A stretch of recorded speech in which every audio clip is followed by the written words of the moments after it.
So, and I never even got to finish it because they took it down so quick. So apparently, Nore took down that Drink Champs interview that he did with Kanye, where he was bragging, "I got the streets on fire, the culture. We doing this, we doing that." So he got the interview. The problem is Kanye pissed off the Jews. All right, so a lot of people, like black people, are mad at Kanye for different reasons because they felt like he's going against the code as far as his comments on George Floyd. But when you see Nori running around here on this apology tour, it's not because he pissed off black folks and he feels like he let the culture down. At the end of the day, you gotta remember Nori is very pro Puerto Rican at the end of the day. He might be half black, but he has always been Boricua, period. He is he is not Marcus Garvey. You know, he ain't KRS-One. He ain't Chuck D.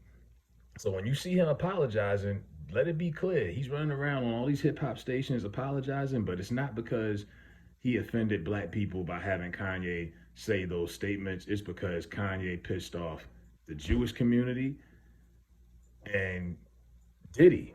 And Revolt TV is under, Drink Champs is under Revolt TV. So Nori works for Diddy. He's a Ciroc boy. He works for Diddy. So you got this man on your show clowning Diddy and talking, anti-semantics with about Jews. That's when you know when you go at the Jews. So now Kanye's really got a lot of people on his ass. You come for them, that's like coming for the mob. That's worse than coming at LGBTQRS That's really bad. You ain't coming back from that. So they have taken the interview down. Now, is it still on YouTube? There's some people who was able to scrub the video and it's up there, but it's officially been taken down from Revolt TV, Drink Champs' YouTube channel. It's over. You know what I mean? Like as an interviewer, you have to know how to control the room. You see Math Hoffa still struggling with that. If you see his Tony Yayo interview, good interview, but Yayo really ran it. Nori, he lets Kanye just go on and rant, but it should be some disclaimers.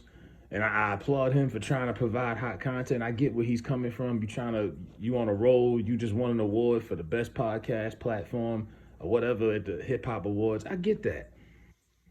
But you got to be careful with who you bringing on your show and what they saying. You know what I mean? And some of that stuff could have been edited out. It wasn't like this was a live show.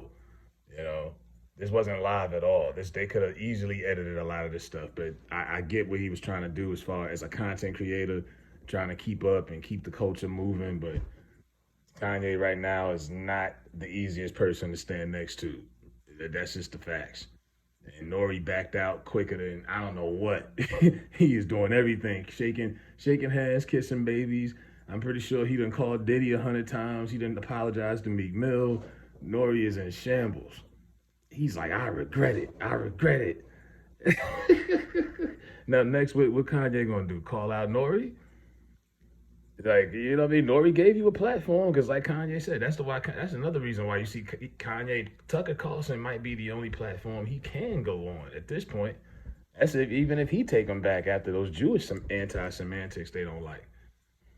But you keep on burning bridges with powerful people, and Kanye, while he is powerful, he's not as powerful as the people he's having issues with. That's his problem. There's other people more powerful than him that he's got problems with, and you ain't beating the Jew mafia. That's just the facts. That ain't happening. And now Nori's running around here like a clown.